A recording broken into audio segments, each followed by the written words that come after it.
On the 13th of January, 1994, during episode 267 of The Hour of the Time, William Cooper had this to say in regards to visiting the Luxor Hotel in Las Vegas.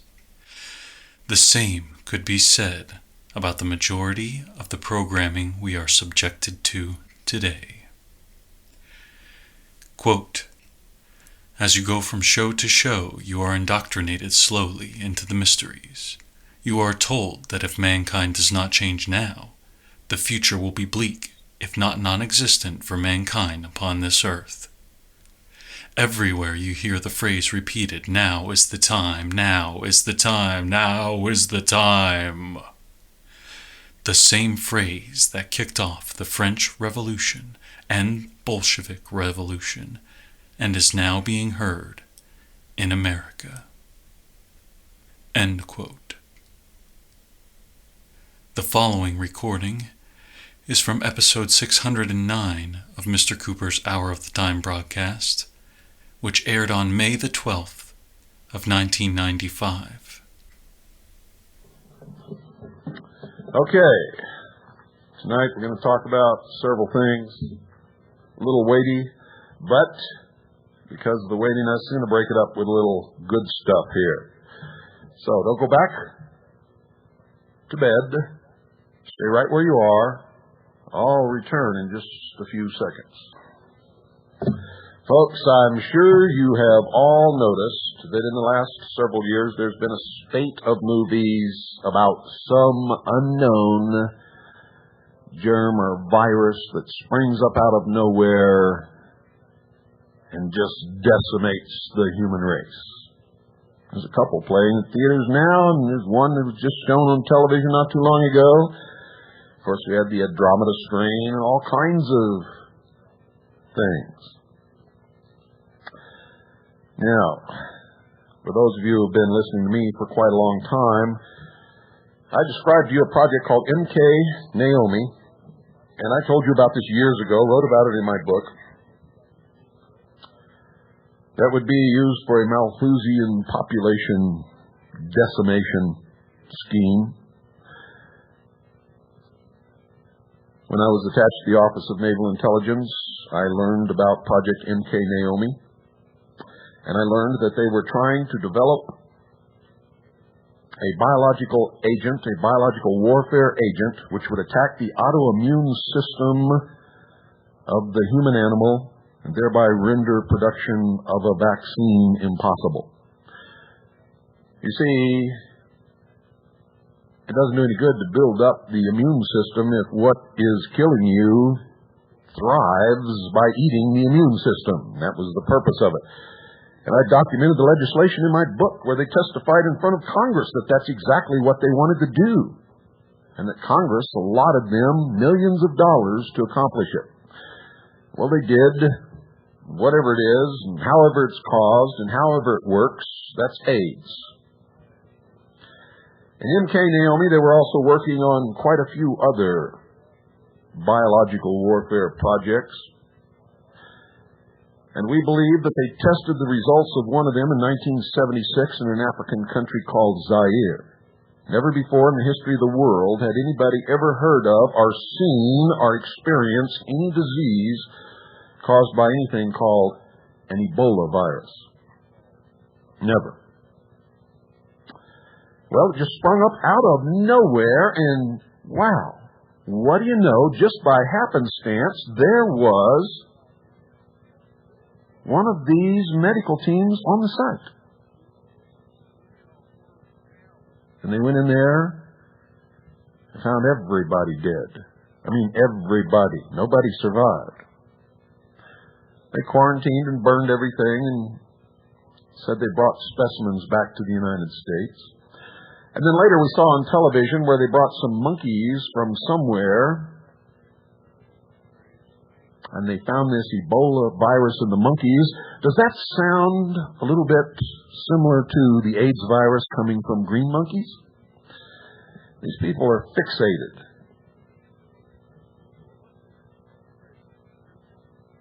Now, all of a sudden, guess what's going on? Unbelievable. You see, there was a study made during World War II to determine the impact of the returning soldiers upon the economy. The results,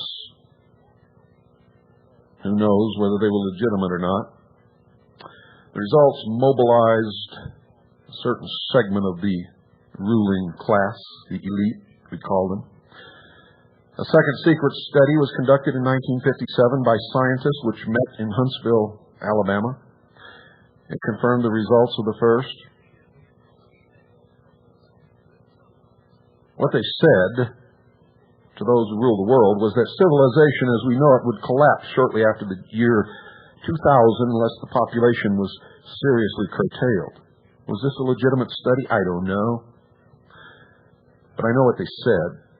The study expressed a concern, folks, that since atomic weapons existed, they would ultimately be used. With the pressure of an expanding population, it made atomic war look inevitable. So using these things as excuses, Congress adopted this disarmament plan and created the USS Disarmament Agency. Dwight Eisenhower said in 1957, and listen closely to me, quote, as a result of lowered infant mortality, longer lives, and the accelerating conquest of famine, there is underway a population explosion so incredibly great that in little more than another generation, the population of the world is expected to double, end quote. They then conducted a third study, and this one was done by the Club of Rome. It ended in 1968. The purpose of the study was to determine the limits to growth. The result was the same. The Club of Rome was commissioned to develop a computer model of the world so as to predict the outcome of corrections made to social and economic structures by the elect. The Club of Rome, folks, was also asked to develop a computer model of a new world order. Both of these tasks were accomplished. You can read about it. None of this is hidden. You have the same access to the same information that I have. They did a lot of studies.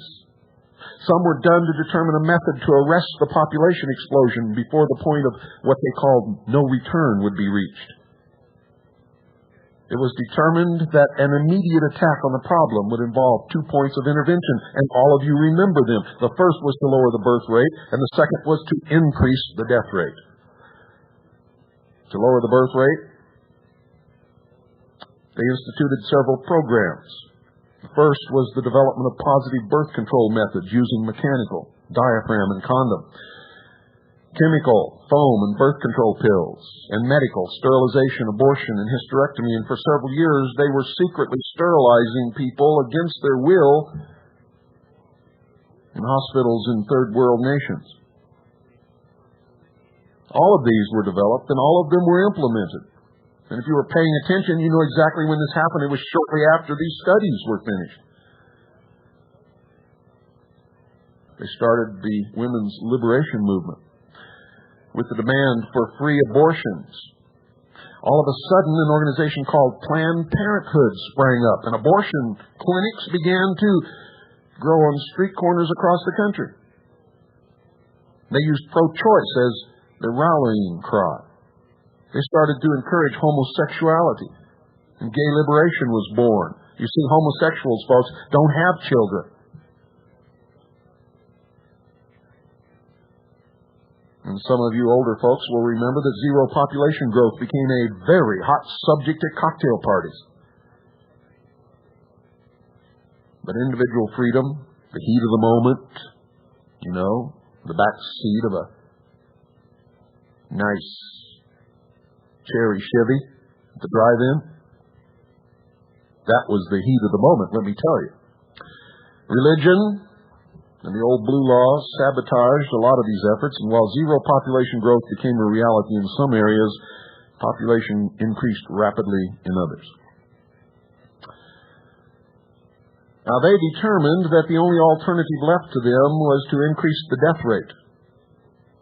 Now, how do you increase a death rate? It's a difficult thing to do. No one wants to pick people out of a crowd and line them up for execution.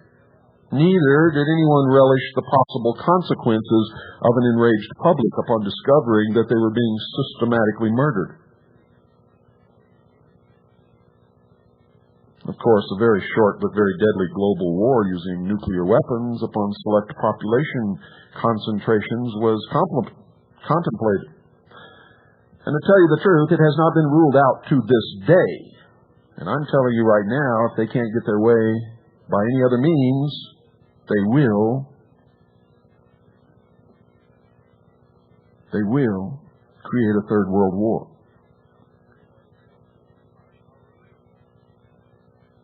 The fact that such a population control, ladies and gentlemen, was even contemplated, or can even still be contemplated today, confirmed the worst fears of those who had participated in the first study in 1957. The war's been put on the back burner to simmer, but it could still become a reality. And they would probably blame it upon a bunch of terrorists who set off some atomic weapon in a suitcase in some place like New York City. But in the meantime, something else had to be done that would absolve the decision makers of guilt and place the blame on those who did not lead clean lives. Something, ladies and gentlemen, that could be blamed upon Mother Nature. What was it that flashes on the screen at the end of this latest movie about Gaia, however you want to pronounce it? We're chopping down the rainforests, and these strange diseases nobody ever heard of are now coming out of the forest to get even with us for violating Mother Earth. Something like that. They're preparing you. You see, what was needed and what they believe is still needed. Ask Prince Charles if you don't believe me. Is something like the bubonic plague or some other horrible but natural disease. Now, when I was in the Office of Naval Intelligence, I saw documents that stated that Dr. Aurelio Pacheco of the Club of Rome had made several recommendations that were classified top secret. He advocated that a plague be introduced that would have the same effect as the famous Black Death of history. His recommendation was to develop a microbe which would attack the autoimmune system and thus render the development of a vaccine impossible. And this was just one recommendation. This was done under Project MK Naomi at Fort Detrick, Maryland, as a part of the United States Army biological warfare projects. It was funded by the Congress. In fact, I believe they funded $10 million for this project. It's all in my book, including the documentation.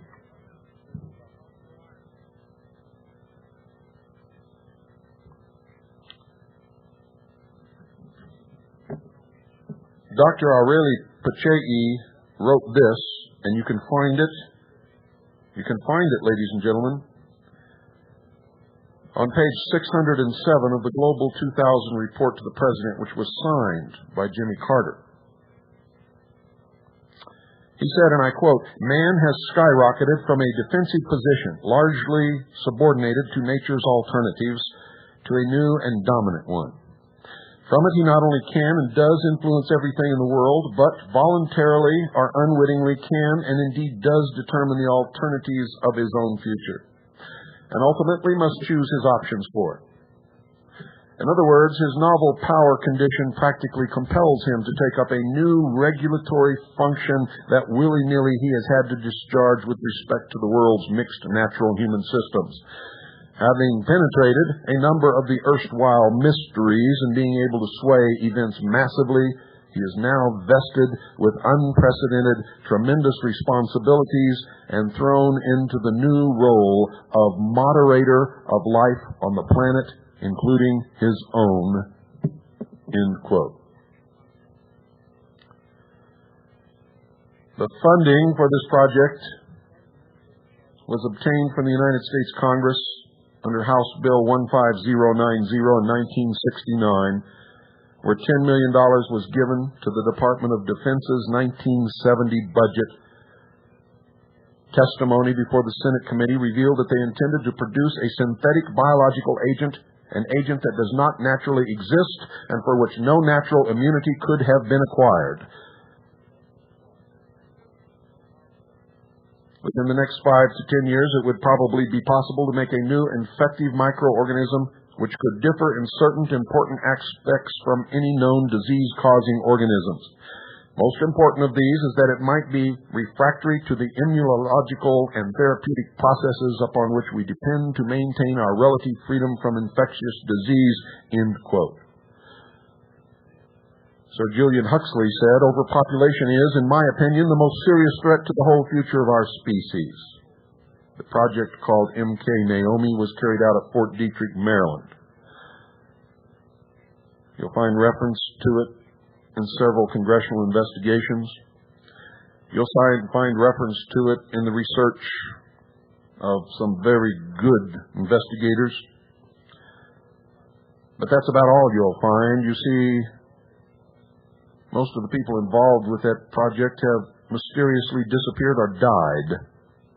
All of the records are either so highly classified that you'll never see them for the next 100 years or have been destroyed. Can you imagine if the public could have access to the research funded by Congress and conducted under Project MK Naomi to produce synthetic biological agents to control the population of the world? Too far-fetched? Get off your lazy butts and start digging, like I did. And you'll find out that it's not far-fetched at all. You'll find reference to these things and to these discussions and to meetings concerning these issues and to proposals and to implementation of plans ever since the end of World War II. I want to read a quote here to you folks. This was written on page 17 of The Population Bomb. Population Bomb was a book written by Dr. Paul R. Ehrlich. His wife Ann is a member of the Club of Rome. Quote, listen carefully to this. Quote, in summary, the world's population will continue to grow as long as the birth rate exceeds the death rate. It's as simple as that. When it stops growing or starts to shrink, it will mean that either the birth rate has gone down or the death rate has gone up, or a combination of the two. Basically, then, there are only two kinds of solutions to the population problem. One is a birth rate solution, in which we find ways to lower the birth rate. The other is a death rate solution, in which ways to raise the death rate, war, famine, pestilence, find us. The problem could have been avoided by population control, in which mankind consciously adjusted the birth rate so that a death rate solution did not have to occur, end quote. Now, if you were listening carefully, this statement was in the past tense. Listen to it. The problem could have been avoided, not can be avoided. He's saying it could have been avoided. He's saying it's too late.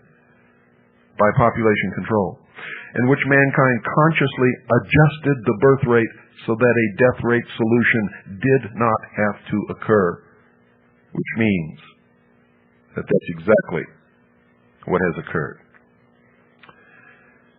In 1969, the United Nations Secretary General U Thant of the United Nations made this statement, quote, I do not wish to seem overdramatic, but I can only conclude from the information that is available to me as Secretary General that the members of the United Nations had perhaps 10 years left in which to subordinate their ancient quarrels and launch a global partnership to curb the arms race, to defuse the population explosion, and to supply the required momentum to development efforts.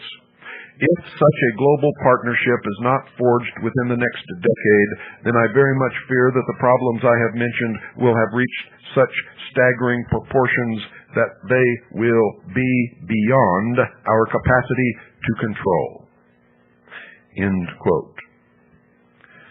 I hope you understand what it is that I'm telling you. You've been prepared by these movies, which are really propaganda lessons. Understand? They have brought samples of the Ebola virus back to the United States. And supposedly it's in well-controlled laboratories. No possibility of this virus leaking out to the population. Want to bet? How much do you want to bet? Just watch and see.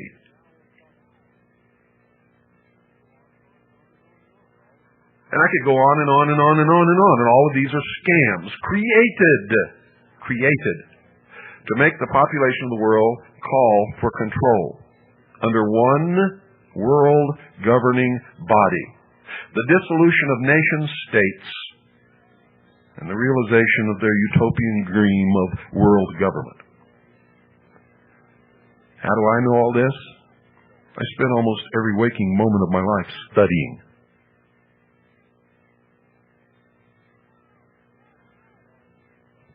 You can do the same thing. You see, we all have the same size brain. We all have the same potential. We all have the same ability. Some of us have been taught that we cannot think. It is a lie. Don't fall for it. Question everything. The more complicated the world gets, the more advanced technology becomes, the greater the population becomes, the more power we turn over to government, the more you must question. The less you should believe. In fact, I would advise you to believe absolutely nothing unless you can prove it. Don't trust figures. Don't trust science. You dig it out. Prove it right or prove it wrong. And don't tell me you can't, because that's the easiest thing in the world for me to prove wrong. You can do anything that I can do. Anything. And most of you, if you really wanted to, could do it better than I can do it. Do you understand? You are capable of so much more than you've ever realized. I wish there was some way that I could convince most people that they are operating so far below their abilities. And that, if anything, is what will enslave us, ladies and gentlemen. I want to read to you a quote which appears on the front page of issue number 3 of Veritas. Media's attack on patriots necessary as part of globalist plan. You wondered what's going on with the media? In a World Federalist pamphlet, news reporter Walter Cronkite, Council of Foreign Relations member, writes, and I quote, "As the 50th anniversary of the United Nations approaches, a great opportunity has opened for the realization of dreams of the United Nations founders.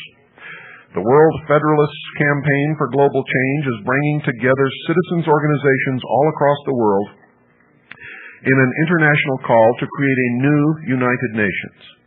A United Nations capable of meeting the challenges not of 1945, but of 1995.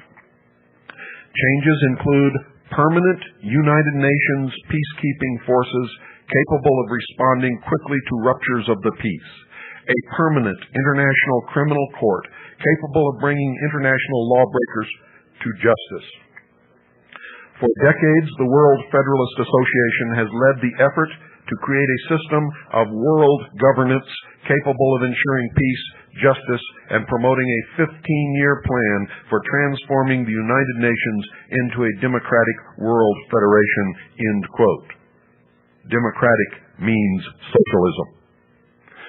The United Nations founders included 43 current or future members of the Council on Foreign Relations.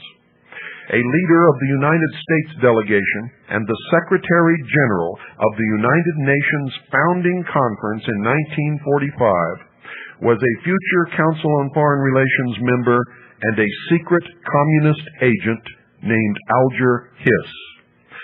And that is why, ladies and gentlemen, if you place the United Nations Charter alongside of what used to be known as the Constitution of the Soviet Union, they are almost word for word identically the same.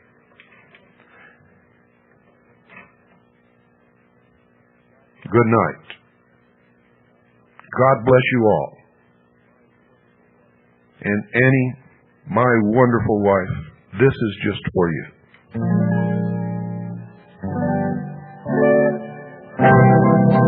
My love must be a kind of thy love. I can't see anyone but you.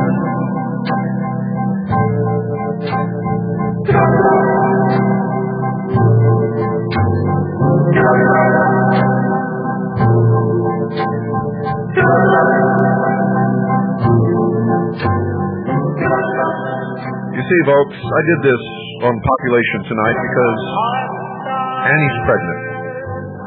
We're going to have another little baby, and I'll bet you that baby's just as smart and as beautiful and as wonderful as Pooh. And I'm just as pleased as I can be.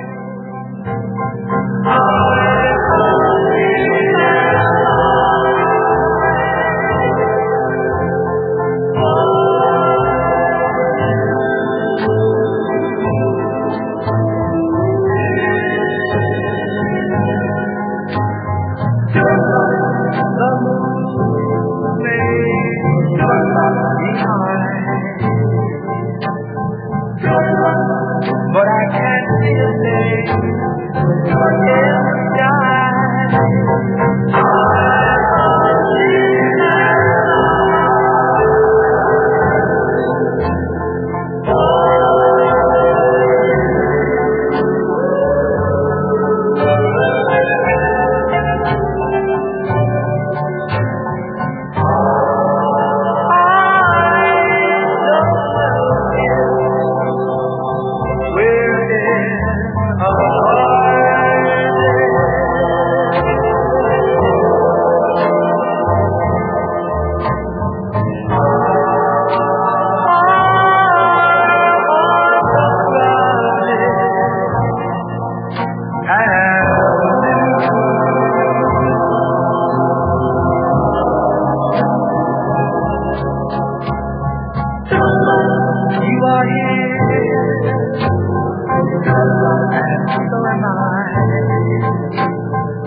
Maybe millions of people